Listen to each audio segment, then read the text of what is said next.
Did you hear the story about the man who was born in Dallas and single-handedly created the black entertainment industry? I'm Te-Erika, the author of Dallas, Texas Black History Uncensored, and I was so excited when I learned about Sherman H. Dudley. He was born right here in Dallas in 1873. As a little boy, Sherman was known for singing and dancing on street corners all around Dallas before he grew up and became a musician and took his act on the road. He wanted to be a vaudeville performer, but in the late 1800s, that wasn't easy for a black man to do. He started out performing in black minstrel shows, and then he created his own act, which became a hit.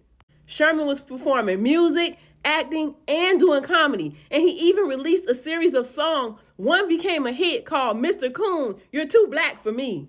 By 1897, his career hit a snag when a white man by the name of Samuel Holland Rouse was peeping around the corner listening to his music and decided to record his own songs using Sherman Dudley's name. He stole a black man's identity to make money. But he didn't let that stop him. He kept going and he became even more famous, eventually earning the nickname the Lone Star Comedian. By 1904, he moved to Chicago and joined even bigger acting troupes. But he couldn't stop there.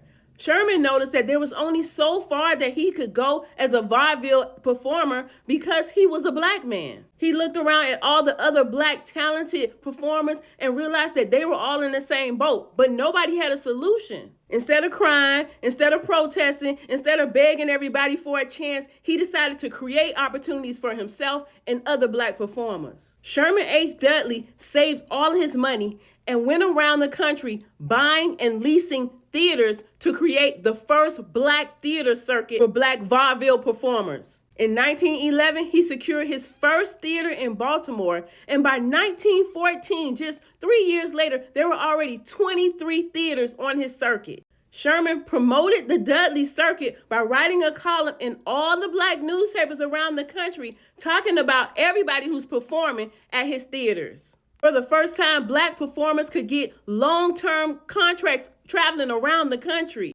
For the first time, black people with talent earned money to support their families. For the first time, black people became superstars.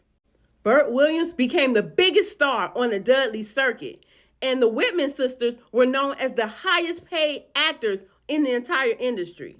Sherman H. Dudley organized the Color Actors Union and became its general manager.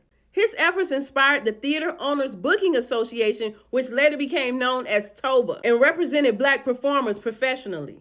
What a leader. This man saw that there was a problem and he created solutions that benefited everyone with his own hands. Without Sherman Dudley's efforts, there would be no Sammy Davis Jr., there would be no Michael Jackson, and there would be no Beyonce.